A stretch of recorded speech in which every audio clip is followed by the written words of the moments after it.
Morning, students. So today we are going to read lesson 13, 3 days to see. Okay, and it is an extract from the autobiography that has been written by Helen Keller. Okay, तो Helen Keller के बारे में आप सबने सुना ही होगा that she can be called a wonder woman क्योंकि उनके 3 senses like she can't hear, she can't speak and she can't see, right? But उसके बाद भी she studied, she was a graduate, she was a writer as well, and she was a motivational speaker. Okay, क्योंकि उन्होंने अपनी handicap को, वो handicap थे पर ये कभी भी उनके रास्ते में रुकावट नहीं बन पाया. Okay, so when you go through these pages जो हम पढ़ने वाले हैं, you will realise that she was a wonderful lady. She must have been. Okay, तो आपको पता चलेगा कि कितनी वंडरफुल लेडी वो रही होंगी. Although she had turned totally blind, deaf and dumb after a serious illness when she was only 19 months old. ठीक है, हालांकि उन्होंने जो है अपनी 3 सेंसेस खो दिए थे. वो ब्लाइंड भी थी, डीफ भी थी और डम भी थी. Okay, and it was the result of some strange kind of fever जो उन्हें अबाउट 19 मंथ ओल्ड थी तब आया था. Okay, then also she took courage and bravely faced the odds of life. उसके बाद भी उन्होंने बहुत ही बहादुरी से अपनी लाइफ की सारी मुसीबतों का सामना किया. Under the loving care and able guidance of her teacher, Mrs. Sullivan, she learned to read, write and even speak. तो एक्चुअली उनको पढ़ाना एक बहुत बड़ी डिफ़िकल्टी थी, बट मिसेस सुलिवान उनकी फ़र्स्ट टीचर थी जिन्होंने उनको वर्ल्ड से इंट्रोड्यूस कराया एंड उनको अल्फ़ाबेट सिखाया एंड रीडिंग राइटिंग जो भी लर्न किया वो सारा उन्हीं के एफ़र्ट्स का रिज़ल्ट था. कि she graduated from Radcliffe college in 1904. ठीक है, और 1904 में उन्होंने ग्रेजुएट कर लिया था. Then she publish several books. Her life and achievements are great source of inspiration and prove that courage and determination can enable us to overcome all our handicaps. Okay, तो उनकी जो अचीवमेंट्स हैं, उन्होंने जो भी लाइफ में gain किया, okay, और उनकी एटलीस्ट पूरी लाइफ हम कह सकते हैं इंस्पिरेशन का सोर्स है जो हमें बताता है कि अगर हमारे पास करेज एंड डिटर्मिनेशन है, राइट, तो कोई भी तरह की हैंडीकैप, किसी भी तरह का जो दिव्यांग होना है, आपका कोई सेंसेस काम नहीं कर रहे हैं, देन ये कोई हर्डल नहीं होता. But the need is your courage and the determination. Okay, and ये जो आप पोर्सन पढ़ने वाले हैं उनके ऑटोबायोग्राफी का, इसमें उन्होंने बहुत ही इंटरेस्टिंग वे में प्रेजेंट किया है कि अगर उनको 3 डेज़ मिलते हैं किसके लिए, दिखने के लिए, राइट, 3 डेज़ अगर उनको अलाउ करता है गॉड कि 3 दिन के लिए उनको आई साइट जो है वो दे दें, ओके, तो वो क्या करेंगी. And this portion means this chapter that this lesson that you are going to read, it will make you to know कि कितना आपके आसपास कितना ब्यूटी, कितना इंस्पिरेशन है. ठीक है, लेकिन हम उसको फील नहीं कर पाते हैं. ठीक है, और ये हमें इंस्पायर करती है कि हम अपने सेंसेस का बेस्ट यूज़ करें, सबसे अच्छा यूज़ जो है वो करें. ठीक है, एंड जो भी हमें नेचर ने दिए हुए हैं, wonders of nature, beauty of nature and the pleasure, जो कुछ भी हमें मिला हुआ है नेचर से, उसे हम ज़्यादा से ज़्यादा इंजॉय करें. ये इंस्पिरेशन आपको ये लेसन पढ़ने के बाद मिलने वाली है. ओके, सो चलिए स्टार्ट करते हैं. I have often thought it would be a blessing if each human being was stricken blind and deaf for a few days at some time during his early adult life. Darkness would make him most appreciative of sight, silence would teach him the joys of sound. Okay, so what she says कि एक उनका मानना है कि एक blessing होगी अगर हर एक इंसान जो है कुछ समय के लिए, कुछ पर्टिकुलर टाइम के लिए ब्लाइंड एंड डीफ हो जाए। ओके कुछ समय के लिए अडल्ट लाइफ तक पहुंचते पहुंचते ऐसा हो कि उसको दिखाई ना दे और कुछ दिनों के लिए वो सुन ना पाए।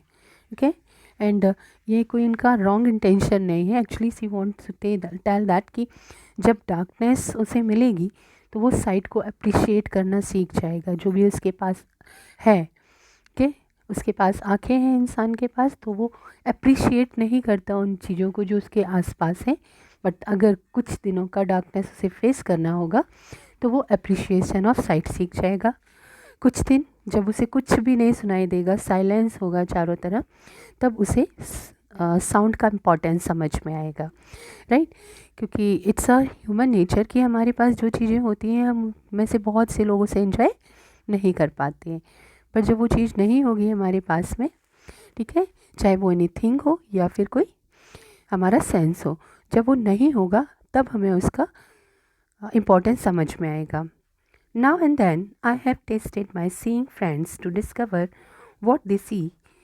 Recently I asked a friend who had just returned from a long walk in the woods what she had observed. Nothing in particular, she replied. And now she says कि मैंने जब तब now and then हमेशा मैंने ये देखा है कि जब भी मैं चाहती हूँ कि अपने उन फ्रेंड्स से जिनको दिखाई देता है तो मैं पूछूं कि क्या उन्होंने देखा, ओके तो कोई बहुत ही पॉजिटिव आंसर उन्हें नहीं मिल पाता है। ना सी टोल कि अभी अभी मेरी एक फ्रेंड जो है वो एक लॉन्ग वॉक वुड्स में जंगल से होकर के आई, वॉक करने वहाँ गई थी, एंड जब वो वापस आई और मैंने उससे पूछा क्या आपने ऑब्ज़र्व किया, क्या देखा, and she said nothing in particular, कुछ खास नहीं। हाउ वॉज इट पॉसिबल, तो ये एक सरप्राइज़ उनके लिए, ऐसा कैसे पॉसिबल है कि कुछ भी आपको स्पेशल पर्टिकुलर नहीं दिखाई दिया है। I asked myself to walk for an hour through the woods and see nothing worthy of note. तो ये बहुत ही उनको जो है सरप्राइजिंग लगा। इट वॉज दैट कि आप 1 घंटे तक जो है वुड्स में जंगल में घूम कर के आ रहे हैं और आपको कुछ भी वर्दी टू सी नहीं दिखाई दे रहा है, कुछ भी ऐसा नहीं दिखाई दिया जिसको आप बता सकें। I who can not see find hundreds of things to interest me through mere touch. मैं जिसे दिखाई नहीं देता है, ओके हम जानते हैं ना narrator is Helen Keller, and she said कि मैं जिसे दिखाई नहीं देता है वो भी सिर्फ टच के थ्रू, मेयर टच के थ्रू जो है मुझे कितनी इंटरेस्टिंग चीज़ें मिल जाती हैं। I feel the delicate symmetry of leaf, मैं टच करके सिमेट्री ऑफ लीफ के अंदर जो सिमेट्री होती है उसको वो फील कर सकते हैं। I pass my hands lovingly about the smooth skin of a silver birch और the rough shaggy bark of a pine. वो वेरियस टाइप ऑफ स्टेम्स जो है उनको टच करके फील करती हैं, ओके चाहे वो पाइन का रफ एंड सैगी bark हो या फिर सिल्वर birch का स्मूथ स्किन हो, ठीक है। इन spring I touch the branches of trees hopefully in search of a bird. जब स्प्रिंग का सीज़न होता है तो ब्रांचेस को होपफुली टच करती हैं कि शायद मुझे कोई बर्ड मीन्स कली, राइट, जो फूल जब ब्लॉसम होता है उससे पहले बर्ड के फॉर्म में होता है। The first sign of awakening nature after her winter sleep, वो बर्ड को क्या कहती है, नेचर के जागने का सिंबल मानती हैं, वो नेचर जो विंटर्स की स्लीप से उठ गया है और अब फ्लॉरी सीजन में जा रहा है। Okay occasionally if I am very fortunate I place my hand gently on a small tree and feel happy quiver of a bird in full song। और उनका कहना है कि कभी कभी जब वो बहुत फॉर्चुनेट होती हैं, भाग्यशाली होती हैं, तो उनका हाथ जो है एक छोटे से ट्री पर बहुत ही न्यू जो प्लांट होता है उसके ऊपर चला जाता है एंड उन्हें एक हैप्पी क्वेवर मीन्स होता है कांपना, राइट, तो वर्ड जो फुल सॉन्ग हैप्पीली कोई सॉन्ग गा रहा है तो उसका क्वेवर उन्हें फील होता है, ठीक है।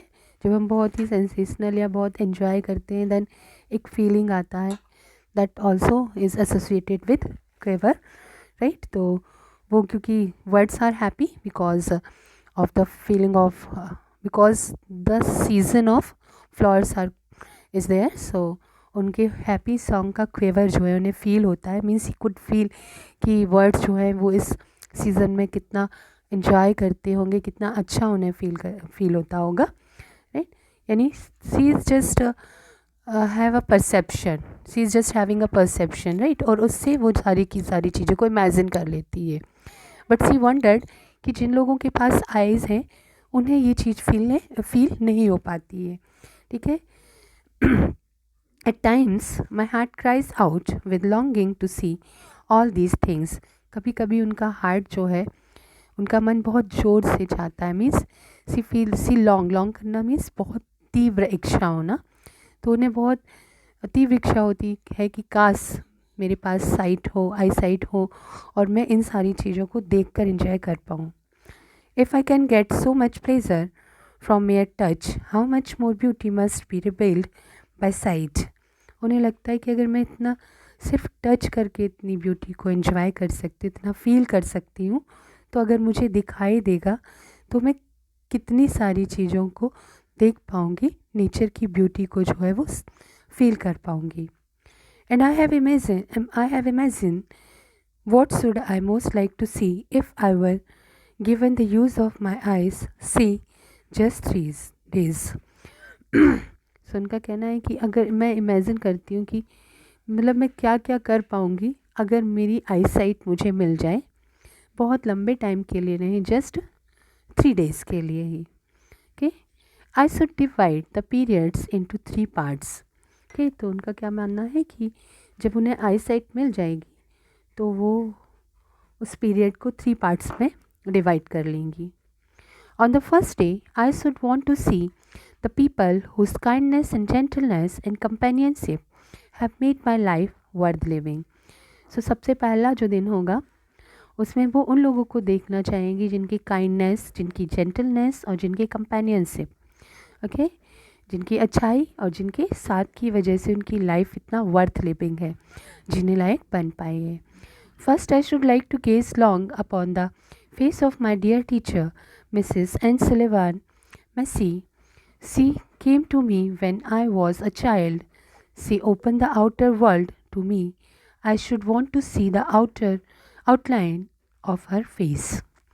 Okay, तो सबसे पहले वो बहुत देर तक देखना चाहेंगी, गेज़ करना चाहेंगी, किसके फेस को, उनकी टीचर के फेस को, जो है मिसेस सुलिवान। वो तब मिली थी उन्हें जबकि ये एक बच्ची थी, और वही एक पर्सन थी जिन्होंने आउटर वर्ल्ड जो है वो ओपन किया, किसके लिए, हेलेन केलर के लिए, okay. And she want to see the outline of her face, उनके चेहरे की एक एक लाइन को ये जो है वो देखना चाहेंगी, सो that I could cherish it in my memory, ताकि वो अपनी याद में उसे चेरिश करके रख सकें। I want to study the face and find in it the living evidence of the sympathetic tenderness and patience with which she accomplished the difficult task of my education. And she so much adore her कि उनका कहना है कि मैं उनके face को study करूँगी और देखूँगी कि आखिर वो चीज़ें क्या हैं, वो एविडेंस कहाँ हैं जो कि उनके पास इतनी सारी सिंपथी है, इतना टेंडरनेस और इतना पेशेंस, जिससे उन्होंने मुझे पढ़ाने जैसा डिफ़िकल्ट टास्क जो है वो पूरा कर पाया। I should like to see in her eyes the strength of character which she has enabled her to stand firm in the face of difficulties, कि वो स्ट्रेंथ उनकी आंखों में देखना चाहेंगी कैरेक्टर की, जो कि उन्हें डिफ़िकल्टीज़ में भी, मुश्किल में भी, जिसने हमेशा उनको खड़ा रखा है। I should also want to see the compassion for all humanity which she has revealed to me often. और उसके बाद वो ढूंढना चाहेंगे उनके फेस में उस कंपैसन को जो कि उनके पास ह्यूमैनिटी के लिए, मानवता के लिए है, और जब तब वो जो है इन्हें दिखाई देता है, क्योंकि ये रिवील उनकी टीचर जो है that has reveal that compassion to her, okay. Oh, the thing that I should see if I had the power of sight for 3 days। ठीक है, ये सबसे पहली वो चीज़ है। जैसे ही इनको पावर ऑफ साइट मिलेगा 3 दिन के लिए तो देखना चाहेंगी। The first day would be busy one. So after analysing the face of her teacher, अभी उनका कहना है कि पहला दिन बहुत ही बिजी होने वाला है। I should call to me all my dear friends and look long into their faces. मैं अपने सारे दोस्तों को, अपने सारे फ्रेंड्स को बुलाऊंगी और बहुत देर तक उन्हें देखती रहूँगी, उनके फेस को देखती रहूँगी। Printing upon my mind the outward evidence of the beauty that is with in them. Actually वो इम्प्रिंट करना चाहती हैं आउटवर्ड एविडेंस ऑफ ब्यूटी अपने दोस्तों का। उन्होंने इनर ब्यूटी तो देखी हुई है क्योंकि उन्हें नहीं दिखाई दे रहा था, नहीं सुनाई दे रहा था। Then also they were the friends के, उनका साथ दिया तो उनकी इनर ब्यूटी तो वो जानती ही थी, बट आउटर इम्प्रिंट्स को वो अपने माइंड में रखना चाहती थी अभी। Okay, I should let my rest too on the face of a baby so that I could catch vision of the eager innocent beauty which precedes the individual's consciousness of the conflicts which life develop। वो चाहेंगी कि एक मैं बच्चे का, एक baby का face देखूं। ठीक है, क्या होगा उससे मुझे पता चलेगा कि ईगर एंड इनोसेंट ब्यूटी क्या होगी, क्योंकि जब हम बड़े हो जाते हैं तो बहुत सारे कॉन्फ्लिक्ट्स हो जाते हैं, हमारा कंसाइंस जो है वो ग्रो अप कर जाता है, लेकिन एक बेबी जो होता है वो इन सारी चीज़ों से दूर होता है। सो उसकी जो ब्यूटी होती है दैट इज़ इनोसेंट, राइट। तो वो चाहती है कि एक इनोसेंट ब्यूटी को वो देख पाए। And I should like to look into the loyal trusting eye of my dogs, the grave canny little Scottie, Darkie and the stalwart understanding great Dane Elsa, whose warm, tender and playful friendship are so comforting to me। यहाँ पर उन्होंने अपने dogs के name दिए हैं, तो I think she loved animals very much, है ना, और उनके पास कई सारे डॉग्स थे।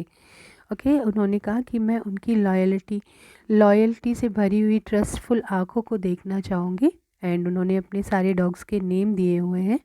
ठीक है, और ये वो डॉग्स हैं जिन्होंने उन्हें हमेशा कंफर्ट फील कराया है, अच्छा फील कराया है। They are tender and playful friends to the writer. On the busy first day, I should also view the small simple things of my home। तो पहले फर्स्ट डे का जो बिजी शेड्यूल है उसमें वो अपने घर की छोटी छोटी चीज़ें देखना चाहेंगी। I want to see the warm color in the rug under my feet, the pictures on the wall, and the intimate trifles that transform a house into a home। वो छोटी छोटी चीज़ें जिससे एक हाउस होम में turn होता है, यानी एक मकान घर बनता है जहाँ पे हम कोजी एंड कंफर्ट फील करते हैं। ठीक है, जहाँ हमें अच्छा लगता है, तो वो सारे के सारे ट्रिफल्स देखना चाहेंगी। वो रग्स जिसके ऊपर वो रोज़ पैर रखती हैं उनके कलर्स देखना चाहेंगी, और वो सारे पिक्चर्स जो उनके घर के वॉल्स पर लगे हुए हैं उन्हें देखना चाहेंगी। मतलब वो अपने घर को भी देख करके उसकी मेमोरी भी बनाना चाहती हैं अपने माइंड में। My eyes would rest respectfully on the books in raised type which I have read, but they would be more eagerly interested in the printed books which seeing people can read। अब आती है books की बारी। तो वो raised type की books जो इन्होंने पढ़ी हुई हैं, ब्रेल, ठीक है, ब्रेल क्या होता है, एनग्रेव्ड लेटर्स होते हैं, तो वो रेस्ड टाइप की बुक तो इन्हें देखना ही है, पर ज़्यादा ईगर होंगी, ज़्यादा इंटरेस्टेड होंगी वो उन बुक्स को देखने के लिए जो कि प्रिंटेड हैं और वो पर्सन्स जो देख सकते हैं उनके लिए बनाई गई हैं। In the afternoon of the first seeing day I should like a long walk in the woods and intoxicate my eyes on the beauties of the world of nature. Try desperately to absorb in a few hours the vast splendor which is consistently unfolding itself to those who can see। Okay?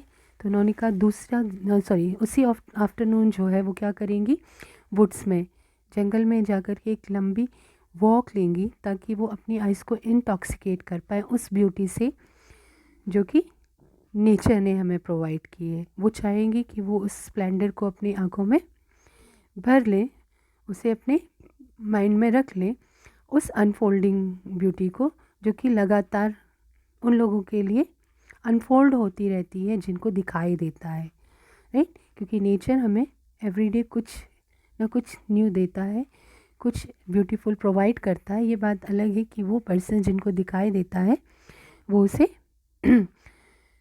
Absorb नहीं कर पाते, उन्हें उसकी समझ नहीं हो पाती है। ओके, बट सी बिलीव कि अगर मुझे ऐसा मौका मिलेगा तो मैं हर एक चीज़ को बहुत कीनली एंजॉय करने वाली हूँ। On the way from my Woodland joint my path would lie near a farm so that I might see the patient's horses plugging the fields. Perhaps I should see only a tractor. Right, जब वो उनका कहना है कि जब वो वापस आएंगी वहाँ से तो मेरा पाथ जो होगा वो फार्म के पास से, एक किसी खेत के पास से निकलेगा, ताकि मैं पेशेंट हॉर्सेस को प्लॉगिंग करते हुए देख सकूँ। ठीक है, तो प्रॉबेबली वहाँ पर खेती का काम कौन करते होंगे? Horse, right. तो उन हॉर्सेस को जो खेती के काम में लगे हुए ने देख पाऊँ। और उन्होंने एक स्पेशल रिमार्क किया है कि प्रॉबेबली ये भी संभव है कि आज के टाइम पर वहाँ मुझे हॉर्सेस ना दिखाई दें, सिर्फ ट्रैक्टर्स ही दिखाई दें। And the serene content of man living close to the soil, and it should pray for the glory of the colorful sunset. तो वो लोग जो सॉइल के क्लोज, ठीक है, जो ज़मीन से जुड़े होते हैं, जो मिट्टी से जुड़े होते हैं, उनकी लाइफ कैसी है उसे वो देख पाएंगी। एंड इसके अलावा ग्लोरी ऑफ द सनसेट, जो कि बहुत ही कलरफुल होगा, उसे भी वो देख पाएंगी। ओके, सो फर्स्ट डे का सारा अकाउंट उन्होंने यहाँ पर दे दिया है, दैट पहले दिन वो क्या करने वाली हैं। ओके, एंड इसके बाद अभी 2 डेज़ उनके पास बचे हुए हैं। So you can just imagine कि कितना विविड इमेजिनेशन है उनका, ठीक है, क्योंकि एक एक चीज़ उन्होंने कभी देखी नहीं है, जस्ट फील किया है उन्होंने। उसके बाद वो इस तरह से आपको डिस्क्राइब कर रहे हैं जैसे उन्होंने सब कुछ अपनी आँखों से देखा हुआ है, राइट। तो वी कैन से दैट कि she is a wonderful writer, she was a wonderful lady. Okay, और उनका जो राइटिंग है that is also awesome. Okay, so this is all for today. और नेक्स्ट वीडियो में आगे के जो 2 डेज़ उन्होंने डिस्क्राइब किए हैं, हम देखेंगे कि what she imagine about that. Okay, this is all for today. Have a nice day.